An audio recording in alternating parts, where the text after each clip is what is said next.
তো দেখুন এপিট ওপিট করে খুব সুন্দর করে ভেজে নিচ্ছি। এখন খুব সুন্দর ভাজা হয়ে গেছে। এখন আসসালামু আলাইকুম আমার প্রিয় আপু ভাই আঙ্কেল আন্টিরা, ছোট ছোট সোনামণিরা, দেশ এবং দেশের বাহিরে যে যেখান থেকে আমার ভিডিওটি দেখছেন, আশা করি সবাই ভালো আছেন। আলহামদুলিল্লাহ, আল্লাহ পাকের রহমতে আমরাও সবাই ভালো আছি। আমার গ্রামীণ জীবনযাপনের নতুন আরও একটি ভিডিওতে আপনাদের সবাইকে অনেক অনেক স্বাগতম জানাই। সকালবেলা মাঠে আসছি, ভোরবেলা মাঠে ছাগলটা দিয়ে গেলাম, কিন্তু ছাগলটা নিতে আসবো তো ভাবলাম যে আজকে বেশি একটা রোদ নাই, মেঘলা আকাশ, তো তার জন্য একটু দেরি করে ছাগলটা নিতে আসলাম। ছাগলটা দেখুন মাশাআল্লাহ আমাকে দেখে সে চটপট শুরু করে দেয়। আর এদিকে আমার ভিডিওটা কিন্তু আমার রাফি করে দিচ্ছে মাশাআল্লাহ, সে অনেক বড় একটা ক্যামেরাম্যান হয়ে গেছে। তো সবাই আমার রাফির জন্য দোয়া করবেন, ইনশাল্লাহ যেন ও আমাকে এভাবেই টুকটাক যখন সময় পাই ভিডিও করে দিতে পারে। যদিও বা আমার ফোনটা ধরার আসলে তেমন কোনোই লোক নাই, আমার রাফি কিন্তু আমার মাঝে মধ্যে এরকম ভিডিও করে দেয়। তো যাই হোক, এখানে দেখেন এই যে বাঁশের একটা গুঁড়া দেখতে পারছেন, এইটা হচ্ছে মুগুর বলি আমরা। তো এই মুগুরটা দিয়ে ছাগলের খুঁটো পুঁতা হয়। তো সেই মুগুরটা আনাজ কোনো রকম আমার হাতে দিচ্ছে না, বলছে যে ও নেবে, তো কাঁধে করে নিয়ে যাচ্ছে। তো যাই হোক মাশাআল্লাহ দেখে খুব ভালো লাগলো, তো এই জন্য আর কি একটু ফুটেজ নিয়ে রাখলাম। তো আমার প্রিয় আপু ভাই আঙ্কেল আন্টিদের কাছে আমি প্রতিদিন একটা অনুরোধ করে থাকি, দয়া করে সবাই একটি লাইক দিবেন এবং পুরো ভিডিওটি দেখবেন, ইনশাল্লাহ আপনাদের ভালো লাগবে। আর যে সকল আপু ভাই আঙ্কেল আন্টিরা ভিডিওটি আজকে প্রথম দেখছেন, তারা চ্যানেলটি সাবস্ক্রাইব করে পাশে থাকা বেল বাটনটি অন করে দিবেন, তাহলে আমি যখনই কোনো নতুন ভিডিও আপলোড দিব ইনশাল্লাহ আপনাদের কাছে নোটিফিকেশন চলে যাবে। তো এই যে সামনে যে বাড়িটা দেখতে পাচ্ছেন, এটা হচ্ছে আমার এক চাচি শাশুড়িদের বাড়ি। তো এই বাড়িতেই মোটামুটি আমি এসে বেশিক্ষণ সময় মানে মাঝে মধ্যে এসে গল্প করি, বসে থাকি।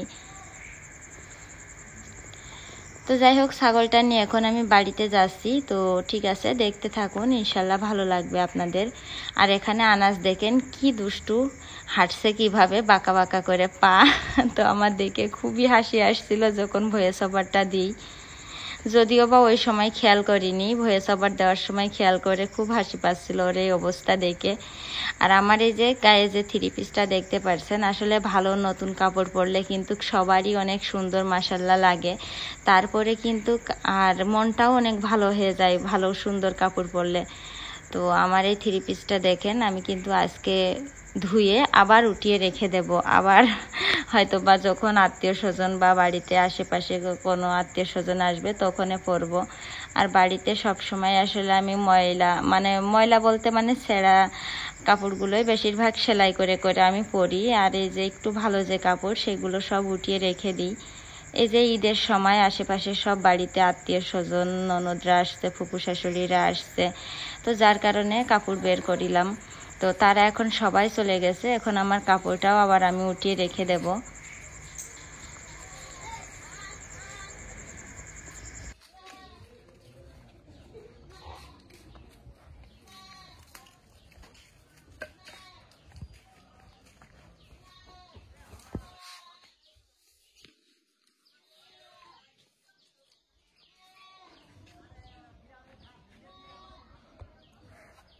কোনটা করবো? হুম,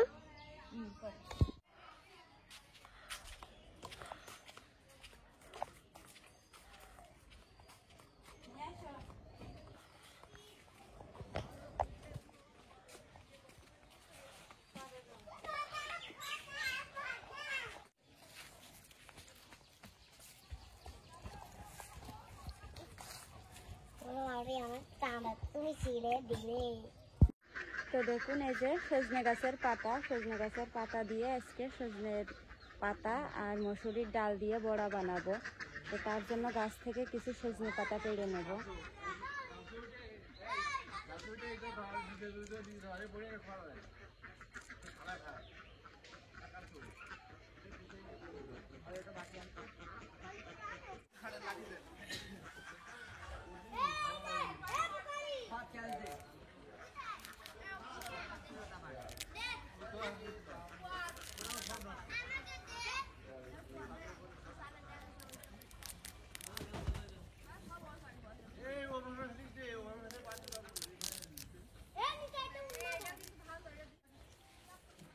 Oye, esa es una de ellas, pues ahí.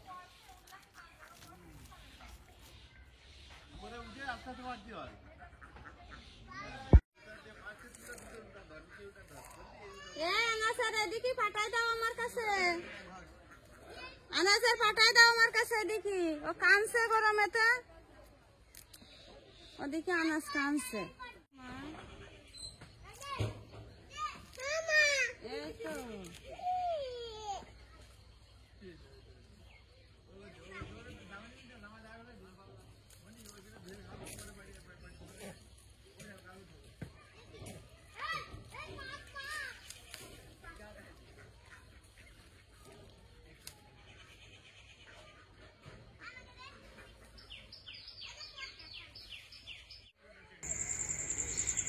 দেখতেই পেলেন আমাদের সজনে গাছ থেকে মাশাআল্লাহ অনেকগুলা সজনে পাতা পেড়ে নিলাম। তো এখন পাতাগুলো নিয়ে আমি রান্নাঘরে যাব, গিয়ে ছোট ছোট শীষ থাকে তো সেই শীষগুলো বেছে নেব, আর এদিকে চুলায় ভাত বসিয়ে দেব। তো ভাত হতে থাকবে আর ততক্ষণে আমার সজনে পাতাগুলো শীষ বেছে তারপরে ছোট ছোট কুচি কুচি করে কাটতে হবে, কেটে ধুয়ে মশলা টশলা বেটে তারপরে আর কি আছে ডাল বেটে বড়া বানাবো।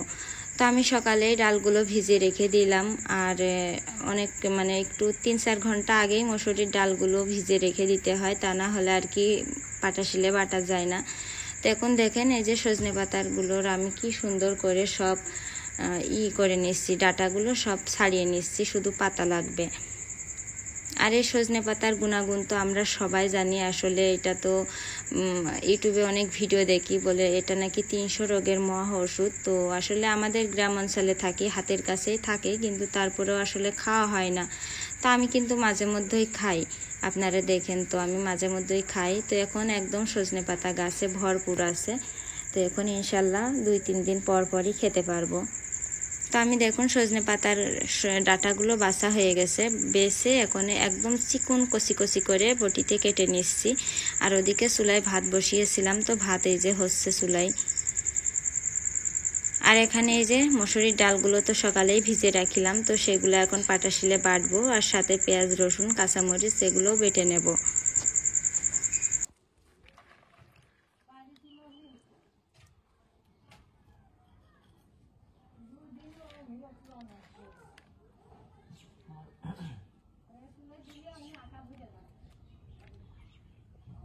তো ঠিক আছে, ডালগুলো বেটে নিই, তারপরে ফিরে আসছি আবার। তারপরে যে দেখুন আমার ডালগুলো বাটা হয়ে গেছে, পেঁয়াজ রসুন কাঁচামরিচ সবই বাটা হয়ে গেছে। তো সেটা আমি একটা গামলার ভিতরে নিয়ে নিলাম, নিয়ে এর ভিতরে এখন আমি দিয়ে দেব আতপ চালের গুঁড়ো।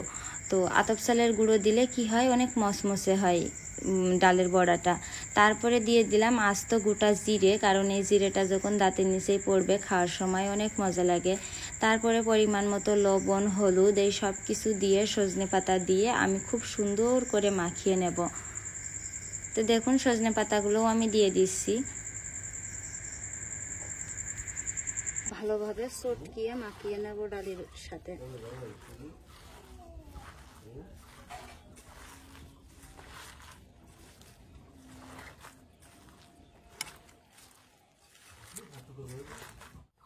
তো দেখুন কড়াইটা গরম হয়ে গেছে, এখন আমি যে তেল দিয়ে দিচ্ছি। তেল দিয়ে তারপরে এখন এই যে এগুলা চ্যাপটা চ্যাপটা করে এভাবে দিয়ে দেবো কড়াইতে। বিসমিল্লাহ।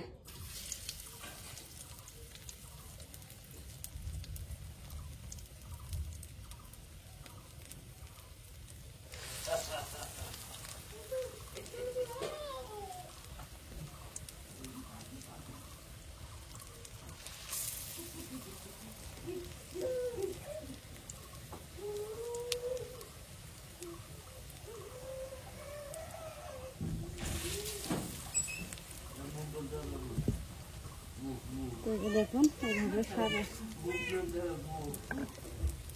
দিয়ে দিলাম।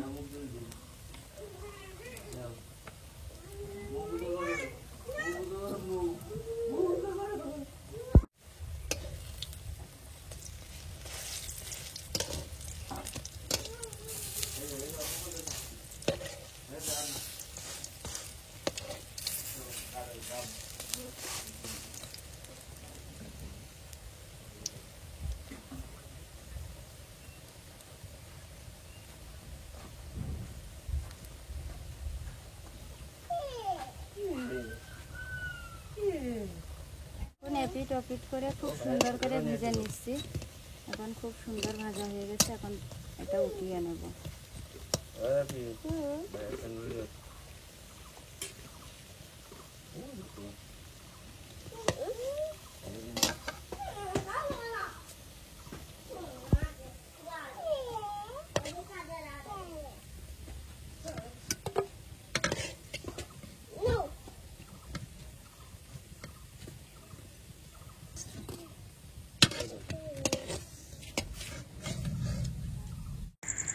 এদিকে আমি সজনে পাতার বড়া ভাজছি, আর ওদিকে যে দেখুন দাদা আর নাতি মিলে দুইজনে কলপাড় থেকে গোসল করে এলো। আর এই যে দেখুন সজনে পাতার বড়াগুলো ঠিকই ভাজতে আসি, কিন্তু যে ভেজে মানে একটা প্লেটে থাকছে না। রাফি নিয়ে যাচ্ছে, আনাস নিয়ে যাচ্ছে, রাফির দাদার দিলাম, তারপরে আমার এক ফুপি শাশুড়ি আসছে তাকে দিলাম, আরেকটা ফুপু শাশুড়ি আসছে তাকে দিলাম, আরেকটা ননদ আসছে তাকে দিলাম। তো রাফির আব্বু দুইটা নিয়ে গেল, আমি বসে দুইটা খেলাম। তো এভাবে সবাই খাতি খাতি মনে করেন যে প্লেটে যে রাখতেই পারছি না। তো অবশেষে শেষে দুইবার যে ভাজিছি, তো সেই দুইবারের তাই প্লেটে ছিল। আর তার আগে যে তিনবার ভাজি মানে তিনবার কি বলে মানে তিনবার যে ভাজিছি কড়াইতে, সেই তিনবারেরটা মনে করেন এইরকম সবাই মিলে খাওয়া হয়ে গেছে। মানে আমাদের এই পাড়ায় কেউ যখনই আসে, ননদরা হোক ফুপু শাশুড়িরা হোক, সবাই আমার সাথে শুধু দেখা করতে আসে। সবাই আমার মানে শুধু আমার খুঁজতে আসে যে সেই বৌমার সাথে দেখা করে আসি, সেই ভাবির সাথে দেখা করে আসি, এরকম। তো যাই হোক এরকম সবাই আসছে। আর আমি যেহেতু মানে আনকমন একটা জিনিস, গ্রামে কিন্তু এই জিনিসটা কেউই বানায় না, খায় না। তো আমি মানে যে আসছে তারই এরকম বলছি যে সজনে পাতার বড়া খান, খেয়ে দেখেন কেমন লাগে। তো সেই মনে করেন খুশি হয়ে নেচ্ছে। তো এইভাবে দিতে দিতে মনে করেন যে শেষে দেখি যে প্লেটেই রাখতে পারছি না। তো যাই হোক অবশেষে যা ছিল ওইটাই আর কি রাফি দাদার দিয়েছি দুইটা, আমরা খাইছি, রাফি আনাস সবাই মিলে। মাশাল্লাহ খুবই মজা হয়েছে আজকের। এর আগে অনেকবার বানাইছি কিন্তু এত মজা হয়নি, আজকেরটা বেশি মজা হয়েছে। ডাল বেশি দিলে কিন্তু বেশি মজা লাগে। তো যাই হোক এখন এই যে আমার রাফির দাদি আবার একটু শাক ভাজি দিয়েছে, তো সেই শাক ভাজি আর এদিকে এই যে ডালের বড়া, এটা দিয়ে আমাদের দুপুরবেলার আজকে খাওয়ার আয়োজন। তো এখানে আনাস এই যে দেখেন ওর আব্বুর ফোন নিয়েছে হাতে, নিয়ে কীভাবে কার্টুন দেখছে, কার্টুন তো না গরু দেখে শুধু, বলে হাম্মা হাম্মা। তো যাই হোক খাওয়া দাওয়া শেষ করে দুপুরবেলা প্রায় 2-3 ঘন্টা সময় চলে গেছে। আনাস আর রাফি নিয়ে ঘরেই ছিলাম। তারপরে রাফির আব্বু গাড়ি নিয়ে গেল। তো তারপরে আমি আবার এই যে কাজ শুরু করলাম, ছাগল দিয়ে আসছি মাঠে, দিয়ে এসে ছাগলের জন্য বিকালে সন্ধ্যার খাবার রেডি করছি। তো খড় কেটে রেখে দিচ্ছি, খড় ভাত ভুসি দিয়ে সন্ধ্যার সময় মাখিয়ে দিলে ওরা খেয়ে রাতের বেলা একদম খুব চুপ করে ঘুমিয়ে থাকে। তো যাই হোক কাজের আসলে শেষ নেই, একটার পর একটা কাজ আছেই, কোনটা রেখে কোনটা করি। তো আলহামদুলিল্লাহ শরীর সুস্থ থাকলে, মন ভালো থাকলে সব কাজই, কোনো কাজই মনে হয় না।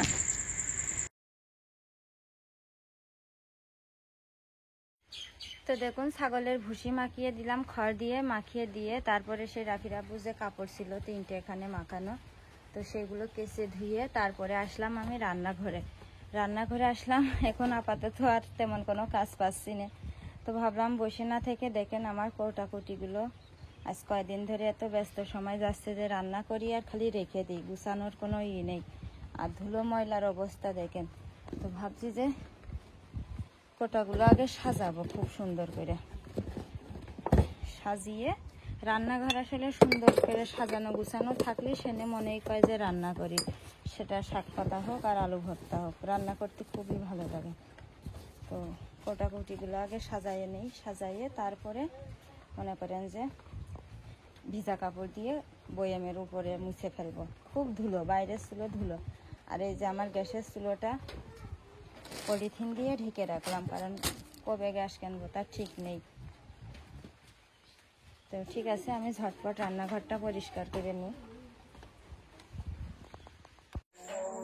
তো দেখুন চারদিকে এসার আজান দিচ্ছে, আর এদিকে যে আনাস মশারির ভিতরে ঘুমাচ্ছে, আর রাফি গেছে প্রাইভেট পড়তে। এই যে আমাদের এই ঘরের পিছনের বাড়ি, প্রাইভেট পড়েও। তো আমি তো দুপুরবেলা সেই শুধু এই যে ভাত রান্না করিলাম আর সজনে পাতার বড়া ভাজলাম। এই যে দেখেন প্লেট শেষ নাই। তো এখন আমি কি করব সেটা দেখাই আপনাদের। 3টে মুরগিতে ডিম পারছে, 2টো মুরগির ডিম একটাও পাইনি। আর একটা মুরগি ওই যে দেখেন ওই সানসাইডের পারে ওই যে একটা কি কার্টুন, ওই কার্টুনের ভিতরে কালকে কার্টুনটা নামাইছি, নামানোর পরে একটা ডিম নিচেই পড়ে ওই জায়গায় ভেঙে গেছে আর 3টে ডিম পাইছি। আর আজকে আবার আরেকটা ডিমও ওখানে হাত দিয়ে পাইছি, মানে এই মোট এখানে 3টা আর রান্নাঘরে আছে একটা, মোট এই 4টে ডিম পাইছি। আর বাকি একটা ডিমও খুঁজে পাইনি। তো ওখানে শুয়ে থাক আর আমি রান্না করব। ডিম রান্না করতে করতে রাফির প্রাইভেট পড়া শেষ হয়ে যাবে না, রাফির আব্বু বাড়ি চলে আসবে না।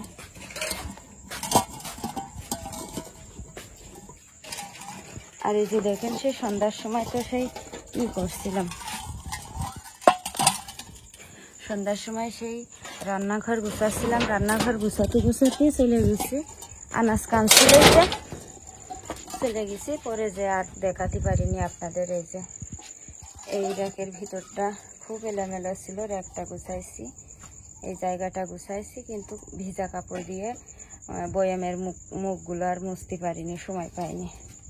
আনাজ উঠে কানছিল। আর এই র্যাকটা খালি করেছি ভিজা থালা বাসন উপর করার জন্য।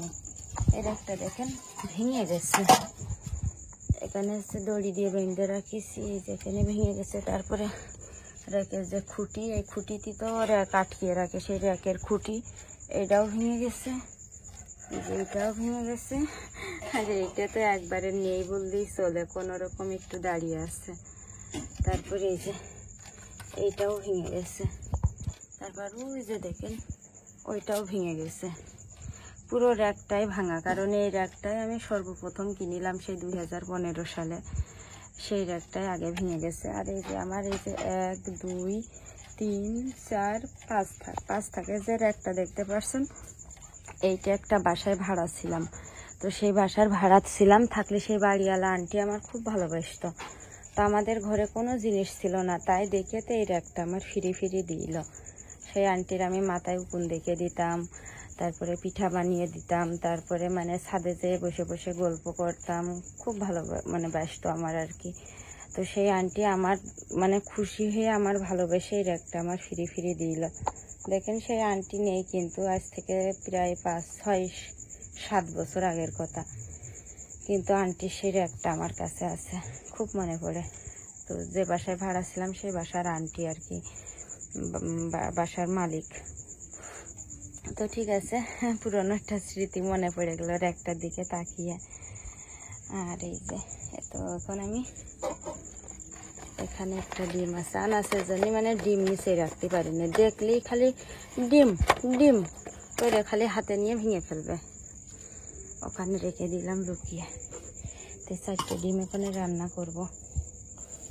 তো ঠিক আছে, আমি ঝটপট রান্না শেষ করি, তারপরে ঘরে যাচ্ছি। আনাস আবার একটু পরই উঠছে দুধ খাতি, উঠে মনে করেন চিল্লাইয়ে কানছে। তো আমি ডিম ঝোল করি, আর সাথে আমার প্রিয় আপু ভাই আঙ্কেল আন্টিদের কিছু কমেন্টের উত্তর দিই। আমার অনেকগুলা পুরাতন ভিডিওতে মাশাল্লাহ মানে নতুন আমার কিছু সাবস্ক্রাইবার আপু ভাই আঙ্কেল আন্টিরা, তো তারা অনেক সময় অনেক কমেন্ট করেন, তো যে আমি আসলে কতটুকু পড়ালেখা জানি, বা আমি গ্রামে থাকি, সারাদিন এত কাজ করি ছোট ছোট 2টো বাচ্চা নিয়ে, তারপরে কিভাবে ইউটিউব করি। তো এরকম অনেক প্রশ্ন করেন। আসলে এটা প্রশ্ন করারই কথা, কারণ আসলে গ্রামের বাড়িতে কিন্তু অনেক কাজ, তারপরে ছোট বাচ্চা থাকলে তো কাজের শেষ নেই, মানে একটার পর একটা কাজ, তারপরে গরু ছাগল হাঁস মুরগি এগুলো থাকলে তো আরও বেশি কাজ, যদিও বা আমার এখন গরু নাই। তো যাই হোক, এগুলো নিয়ে কিন্তু অনেক কাজ, তারপরে রান্না বাড়া সব কিছু, লাকড়ি টাকড়ি গুছানো, এই সব কিছু মিলিয়েতে আলহামদুলিল্লাহ ইউটিউবটা আমি করি। অনেক কষ্ট হয়ে যায়, আর কষ্ট হলেও দিন শেষে এখান থেকে আমার কিছু টাকা আসে, তো সেটা অনেক ভালো লাগে। তারপরে মনে করেন যে যখন আমি আর কি এই কাজটা অনেক ভালোবেসে করি, আর যে কোনো কিছু কিন্তু ভালোবেসে করলে কোনো কষ্ট লাগে না। ইউটিউবটা আমার অনেক ভালোবাসার জায়গা এবং অনেক শান্তির জায়গা। আমার ইউটিউবটা যদি না থাকতো হয়তো বা অনেক আগেই হয় অসুস্থ হয়ে বিছানায় পড়ে থাকতাম, এতদিন তা না হলে হয়তো বা মারা যেতাম, এরকম একটা পরিস্থিতি ছিলাম আর কি। তো যাই হোক, আল্লাহর কাছে হাজার হাজার কোটি শুকরিয়া যে আমি ইউটিউবে আসছি, ইউটিউব থেকে কিছু টাকা ইনকাম করছি, বা ইউটিউবে আমাকে আল্লাহ তাআলা এনেছেন। তার ইচ্ছা এবং তার মানে তার ইচ্ছা ছাড়া, তার হুকুম ছাড়া কিন্তু আমি ইউটিউবে আসিনি, কিন্তু সব কিছু তার হুকুমেই হয়।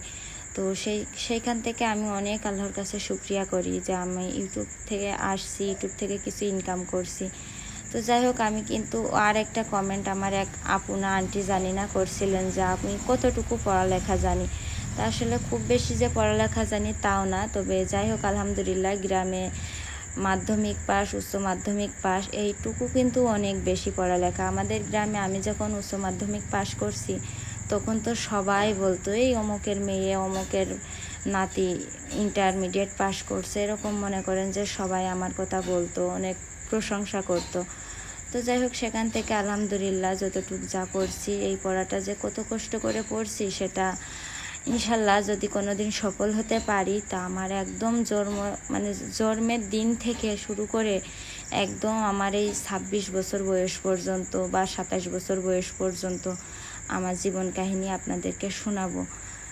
যদি কোনো দিন আর কি সফল হতে পারি ইনশাল্লাহ শোনাবো আপনাদেরকে। তো যাই হোক, কি বলবো, আসলে দিন শেষে সংসারের কাজকর্ম, বাচ্চা কাচ্চা নিয়ে ইউটিউব করাটা অনেক বেশি কষ্ট হয়ে যায়। তারপরে ওই যে বললাম যে ভালোবেসে কোনো কিছু করলে আসলে কষ্টই মনে হয় না। তো সবাই আমার জন্য দোয়া করবেন, আর আপনাদের জন্য তো আমি সবসময় মন থেকে দোয়া করি। এইটুকু আর কি আপনাদের কাছে চাওয়া আমার। আর এভাবে আমার পাশে থাকবেন, আমি যতদিন ইউটিউবে আসি আমাকে সাপোর্ট করবেন, আমাকে সাহায্য করবেন, এভাবে আমার পাশে থেকে আমার ভিডিওগুলো দেখে আপনারা, আমি জানি আপনাদের না বললেও আপনারা আমাকে অনেক ভালোবাসেন, অনেক সাপোর্ট করেন, অনেক সাহায্য করেন। তো দূর থেকে আপনাদের জন্য আমি দোয়া করি সব সময়। তো যাই হোক, আমি সেই রান্না করছিলাম আর আপনাদের সাথে কথা বলছিলাম। তো ভিডিওর একদমই শেষ পর্যায়ে চলে আসছি। তো আজকে এখানেই বিদায় নিচ্ছি। আমার কথার ভিতরে যদি ভুল ত্রুটি পেয়ে থাকেন বা কোনো কথা যদি খারাপ লেগে থাকে, তো সবার কাছে ক্ষমা চাইছি। সবাই ক্ষমা সুন্দর দৃষ্টিতে দেখবেন এবং কমেন্টে বলবেন। তো ঠিক আছে, দেখা হচ্ছে ইনশাল্লাহ আগামীকাল। আল্লাহ হাফেজ।